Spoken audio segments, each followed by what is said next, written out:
Welcome to The Next Word. I'm your host, Christine Warnke, and we have two special guests on the topic of the loss of press freedom and liberty in Hong Kong. My first guest is Olivia Enos, who is current senior fellow at the Hudson Institute. She specializes in human rights and national security challenges in Asia. Her work focuses on China, North Korea, Hong Kong, Burma, Cambodia, and more. And she covers issues including democracy and governance, religious freedom, and refugees. Ms. Enos also serves as an adjunct professor in the Democracy and Governance program at Georgetown University. Prior to joining the Hudson Institute, Ms. Enos served as the Washington Director for the Committee for Freedom in Hong Kong Foundation, where she led the foundation's Washington-based efforts to support the Hong Kong people. She previously worked at the Heritage Foundation, where she last served as Senior Policy Analyst in the Asian Studies Center, advancing human rights and freedom in Asia. Welcome to The Next Word, Olivia. Thank you so much for having me on today. Absolutely. And how did you even get started in the human rights arena? So I became really interested in human rights issues in Asia my junior year of college. At that time, I took a class on the negative impacts of communism worldwide, and Asia featured just very prominently. But whether we were studying China or Cambodia or North Korea really stood out to me because I could not believe that I made it all the way to my junior year of college, and I didn't realize that there were between 80,000 to 120,000 individuals inside political prison camps there. And I thought, wow, I remember reading about the Holocaust when I was younger and about the situation there, and we said, never again. We're not going to have this happen again. And here it was happening in North Korea, and now in my professional lifetime, we've seen it happen again to the Uyghurs in China. And of course, we're here today to talk about Hong Kong and how what was once an incredibly free place with no political prisoners now has had close to 2,000 political prisoners since 2019, Jimmy Lai being, of course, one of the most prominent among them. Right. So the significance of Jimmy Lai now and the whole issue around that, why is that so important now for the freedom of press? Yeah, I mean, I think Jimmy Lai is truly an icon he's just completely emblematic of what's going on there. He's a symbol of freedom and what it's like when freedom is gone. He's a symbol of course, freedom of the press. He's also a symbol of faithfulness. He's a very, very devout Catholic, and he's found a lot of solace in his faith while he's been behind bars. But his situation points to this broader challenge of political prisoners within Hong Kong. It points to the fact that there are so many who are behind bars, other well-known names like Joshua Wong. And even just this past week, a dear friend of Francis, who I know is coming on the program later, and Anna Kwok, her dad was also charged this week. And simply because Anna has spoken out here in the U.S. on behalf of Hong Kongers and freedom. And so we just see how the long arm of the Chinese Communist Party, the long arm of the Hong Kong government is reaching into the U.S. here. And it's just incredible to see how these deteriorations in freedom in Hong Kong, they're not staying there. They are extending to here as well. So I think when we think about Jimmy Lai and we think about how incredibly brave he was, Jimmy knew he could have fled. He's a billionaire. He could have left. He has he's a British national, so he has a B&O passport that would have allowed him to get to the UK or any number of other places that he could have gone to, but he chose to stay and to take a stand for freedom and say, international community, please keep watching Hong Kong, because what is happening there is incredibly important for freedom and for human rights everywhere. Absolutely. And Jimmy Lai, all his assets were frozen? I actually don't know if all of his assets were frozen, but I do know that there are obviously financial costs, and for him, Jimmy is spending 23 out of 24 hours every single day in solitary confinement. He is a 68-year-old man spending his days in solitary confinement. The implications for him, the implications for his family, Sebastian and Claire, his son and daughter, have been incredibly outspoken on behalf of their father. And they're not allowing the CCP and Hong Kong authorities to silence them. So I think in so many ways, Jimmy's bravery and his legacy are continuing through his family, and that in and of itself is encouraging. But of course, there have been devastating implications for him personally. And you know, the reason I'm here this week is because he received a 20-year sentence. Right. And that 20-year sentence for a 68-year-old is effectively life imprisonment. Right. Yeah. And that just happened. Yeah. Right. Right. Yeah. But going back, because he had a very pro-democracy paper, a little bit about that in Apple Daily. Or, yes. Yeah, so Apple Daily was a pro-democracy newspaper. It was viewed as a beacon of hope and trust, and they were willing to print things that others were not willing to print. And Apple Daily wasn't the only press outlet that was affected. Stand News was also shuttered. They were another pro-democracy news outlet. But I think Apple Daily was at the tip of the spear. And Jimmy founded that knowing that there was a need to defend freedom in Hong Kong, and that he would be willing to give whatever it would take in order to ensure that press freedom continued. Right. And so here we are today with Jimmy facing just immense persecution for standing up on the side of freedom of speech. With President Trump and Premier Xi meeting in April, what do you think can come out of that, and what hopefully something can occur? Absolutely. There should not be a single meeting between U.S. and Chinese counterparts that Jimmy Lai and other high-profile political prisoners are not raised. And it can't just be, oh, hey, what's going on with Jimmy Lai? It needs to be an explicit ask and a request. We need to see Jimmy set free, and we need to see him safely returned to his family. And he needs to be able to continue to live his life. And this is true for other political prisoners as well. And April is just the first meeting of this year between Trump and Xi. Of course, they met last fall on the sidelines of APEC, where, to be frank, the Chinese Communist Party made some very huge missteps in the lead up to that APEC summit. They threatened that they would restrict exports of rare earth minerals in the lead up to that meeting. During the APEC meeting, they walked it back. And of course, President Trump raised Jimmy Lai in that meeting. But we need more than just raising. We need transparency about what the specific ask was and what the response was from Xi Jinping. And so I think one thing that's encouraging to me is that, yes, we have the April meeting, but we also have ostensibly 2 or 3 additional meetings this year. Wow. That means we have multiple bites at the apple to try and push for Jimmy to be released, to try to push for some of these other high-profile political prisoners like Pastor Ezra Jin, a Chinese Christian pastor who was detained last fall, or for Gulshan Abbas, who is my dear friend Zeba's mother. She's a Uyghur doctor, peaceful individual.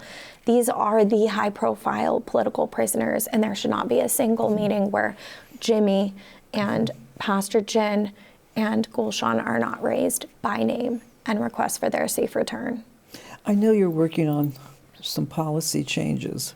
Can you talk about that a little bit? What needs to be done in terms of the changes that we need to see within our own government and how we deal with political prisoners? Your thoughts? Yes, definitely. I mean, the U.S. government for sure gives attention to these issues, but to me, it is really glaringly obvious that we have a gap in terms of capacity and ability to prioritize political prisoners.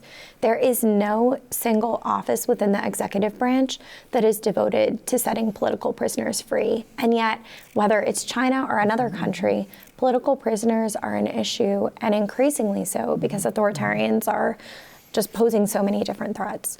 So in my own Hudson reports and research, I've advocated for the creation of an Office of Political Prisoner Advocacy that would be solely tasked with ensuring the primacy of getting political prisoners out, making sure that every diplomatic meeting, those clear asks are made and forward progress is made, identifying those points of leverage that we do have to be able to get people free and to get people out. And I think leading that Office of Political Prisoner Advocacy should be a special envoy of ambassador rank, Senate confirmed, who can have the type of authority that's necessary to actually facilitate change within State Department. Because we know that if you don't have an ambassador, if you don't have a special envoy who is tasked with that, these issues just get buried because there's so much going on. But we can't let somebody like Jimmy Lai continue to languish in prison for the rest of his life. And so we need somebody who can really elevate those issues. Oh, absolutely. And I know, of course, we focused on Hong Kong. You focused on Hong Kong. But what other areas in Asia have you focused on as well? 'Cause yeah, definitely. So I've done a lot of work on North Korea in particular, and there are always just a lot of very severe human rights issues going on there. There continue to be at least 4, maybe even 5 political prison camps that are operational there. I actually have, at this point in time, a North Korean refugee who interns for me at Hudson, and she is one of the most inspiring people that I've had the privilege of working with. She is just incredibly brave and bold, and despite having escaped North Korea at age 14, she continues to just speak out. She has family members that are still there, but she's very brave, and she's willing to advocate for freedom. And I think, one of the things that's so interesting about working in different areas of Asia is that it does help me to identify where there's common cause.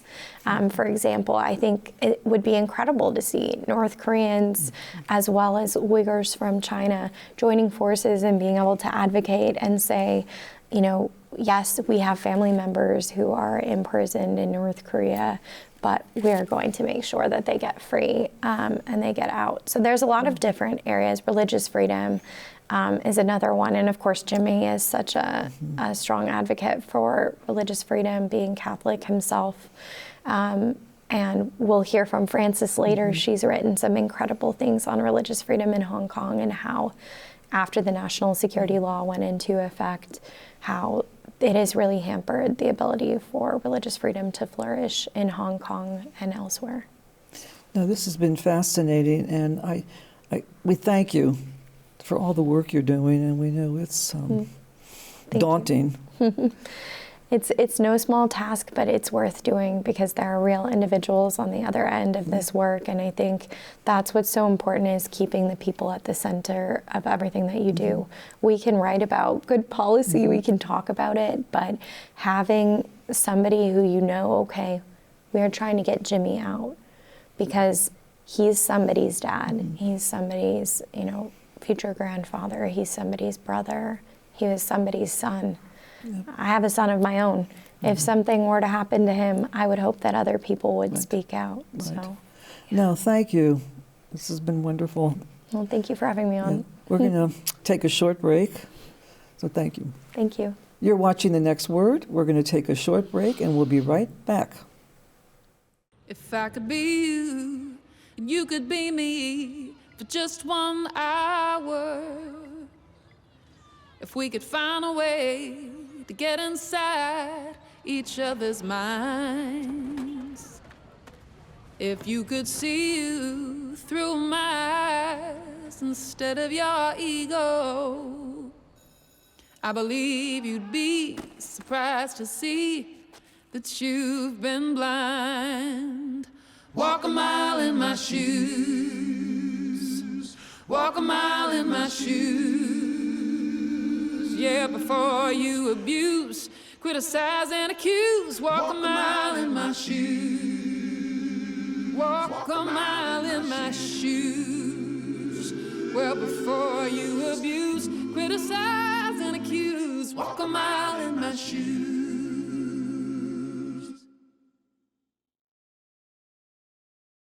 Welcome back to The Next Word. Your host, Christine Warnke, and our topic today is on the loss of the freedom of the press. With us today is Frances Hui. Ms. Hui is a prominent Hong Kong activist and the first Hong Konger to receive political asylum in the United States. As policy and advocacy manager of the Freedom of Hong Kong Foundation, she has become a powerful advocate for the city's democratic movement and a first-hand witness to the collapse of press liberty. Frances has worked tirelessly to document the experiences of journalists, activists, and ordinary citizens affected by the crackdown, amplifying their stories on the global stage. Her lived experience, combined with her leadership in the diaspora community, brings a deeply personal and urgent perspective to the conversation about Hong Kong's freedom of the press. Hui continues her advocacy with the Committee for Freedom in Hong Kong Foundation as a policy and advocacy manager, and through her organization, We the Hong Kongers, on cultural strengthening and community building with Hong Kongers abroad. So welcome to The Next Word. Thank you for having Frances, me on. no, thank you. And what a story. But your journey started when you were very young and got involved in this whole issue. Let's talk about that. Yeah, well, I was born and raised in Hong Kong, actually born after the handover from the Greater Britain and to China. And I think, you know, I heard many people saying that I have an incredible story, but I think I'm just one of the many, you know, Hong Kongers in my generation that just grew up in that environment of a free society, enjoying the benefits of free speech, free press, and freedom of association. And so you will see protests, demonstrations happening pretty often on the street. People pay attention to social issues. They care about democratization. They care about their role in this society. And so that's the environment I grew up in. And eventually it got to the point that when I was 12, I realized that, you know, there are government's proposals that would introduce like patriotic education, brainwashing materials to our syllabus. And so that was the moment that I was like, you know, this is not okay. I grew up to be a Hong Konger. It's special identity. It's very different from mainland China, where, you know, freedom of speech, it doesn't exist. And so we have a really distinct boundary there that we don't want to be assimilated. And so that was the moment that I went out to the street and joined many of my fellow, activists, students, really mostly, to push back. And we succeeded in that movement. The government withdrew that proposal. And then 2 years later, that was the umbrella movement. That was, you know, the big movement that most people recognize with the umbrella icon. And then I just keep continuing getting involved and, you know, in social movements and calling for democracy and freedom for the people of Hong Kong. And so here I am. That's wonderful. And so what happened 5 years ago with Jimmy Lai? So 5 years ago, the the Chinese government imposed a national security law in Hong Kong. That was after a big demonstration, a big movement in 2019, that people, 2 million people in the city came out to the street and fight for their democracy and freedom. Beijing decided that's too much, that's too far, and so they put down this national security law that pretty much criminalized any active dissent. And Jimmy Lai was definitely one of the top, probably the most targeted dissidents. He is the founder of Apple Daily, really the biggest pro-democracy newspaper in Hong Kong, the second most read newspaper in Hong Kong, actually. And he is wealthy, and Beijing, the Chinese Communist Party doesn't want him to go out there and continue his advocacy. And so he was arrested. First, he was arrested, and then he got released on bail. And he didn't get intimidated. He didn't get silenced. Instead, he came out from prison and from jail, and he like introduced the English segment for Apple Daily. They usually do Chinese and Cantonese content, but then when he got out of jail, he was like, we need to talk more to the world, tell the world about our situation. So Apple Daily started this English segment, and they have this live Q&A with Jimmy Lai, where like, you know, Western people in the Western world, English speaker would call in and like talk to him, you know, live on camera. I was actually invited to one of the segment as well, and he didn't get intimidated. Instead, he like go out there and do more, and using more of his influence and platform to tell the world what's going on, and asking the world to stand with us. And so eventually, I think a few months afterward, or a few weeks afterward, he was arrested again, officially charged with collusion with foreign forces and publishing seditious materials using Apple Daily. And the judges decided that they would not grant him bail. And so that's the moment that he, started to be imprisoned. And up until now it's already like 5 years, almost, we're approaching 6 years now. He has been spending most of his time in solitary confinement. And the condition is horrible. We learned that from news media and his family that the size of his jail is a little bit under 80 square feet. His window is completely blocked off. He has no sunlight, and the only little bit of sunlight he can get is through the cell door, those gaps in the cell doors. He doesn't get much exercise. He's in his cell for almost like more than 23 hours a day, and his health is failing. So sometimes he can't even walk out of his jail cell. It's really concerning. And then the sentencing happened this past week on the new 20-year sentence. That's yes. So after 5 years, they finally hand down his sentences. I mean, he was jailed before even being convicted, and like I said, he's the most targeted dissident by Beijing, and 20 years is actually the highest the biggest we have seen so far under national security law. And if you look into who, like the other people that are being sentenced for 20 years or more in Hong Kong, those are murderers, and it's really it's heartbreaking and honestly speechless to think about. You know, Jimmy Lai, he's such a good man and a good father, good husband. All he did was stand up and use his freedom, his platform to actually platform pro-democracy voices and promote democracy in Hong Kong, and that's what he gets, to be treated like a murderer, really. Really. And this last week, actually, the Washington Post has been covering a number of the stories, and certainly the sentencing. So what does this mean for the future of the freedom of the press? I mean, a very long time ago, the nail in the coffin on press freedom is already in there. We know that from the collapse of Apple Daily and Stand News and many other civil organizations in Hong Kong. All of them were shut down after the national security law. There's no press that are pro-democracy anymore. Actually, the newspaper in Hong Kong, whatever I'm doing here, like overseas, they're not going to quote me, they're not going to report on our activities, because that's considered violating national security law. And so all the journalists have to look at Beijing's direction.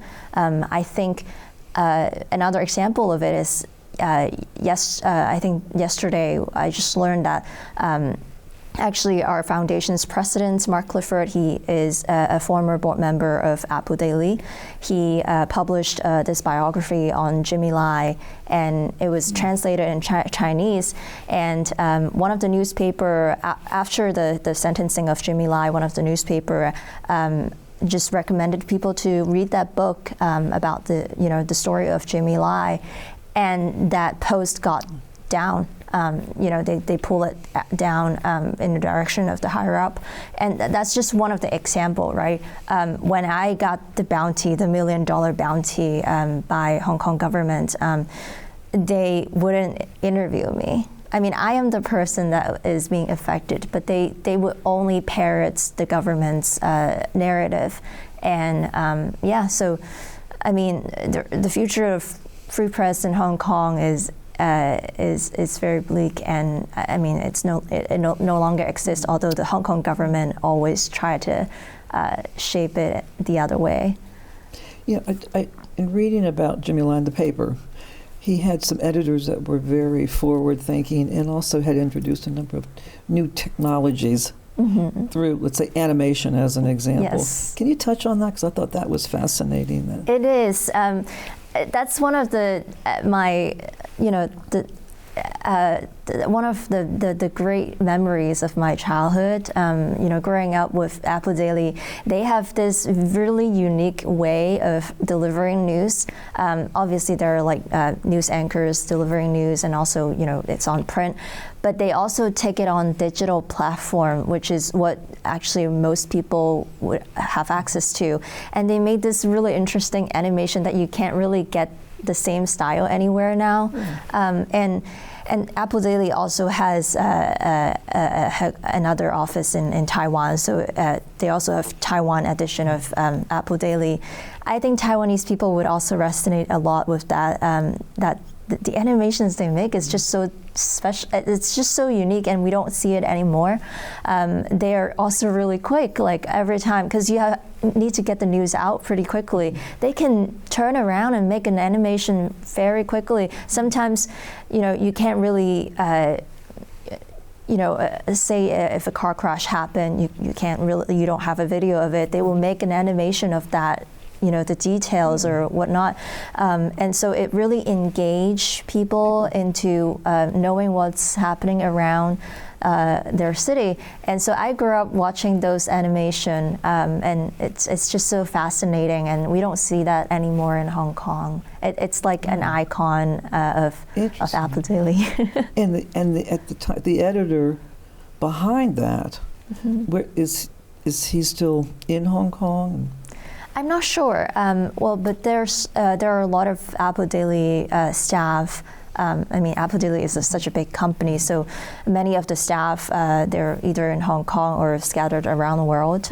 They carry their spirits, that whatever they learned in Apple Daily, they carry their spirits all around the world. I know some of the journalists, they started their own news media, obviously not in Hong Kong, but in the diaspora. I know some staff, they stay in Hong Kong. Actually, many of them attended the hearing of Jimmy Lai's sentencing. I know that some of them, actually, after the sentencing was announced, a lot of them hugged, embraced, and cried outside the courtroom because Jimmy Lai is, from what I heard, he's a really good boss. Apple Daily cares so much about labor rights and treating their staff ethically, and really I heard many good stories about it. I have not worked at Apple Daily, but if you have staff supporting you and lining up outside the courtroom for 3 and 4 days waiting to be able to go into the courtroom and support it says a lot about the character of Jimmy Lai.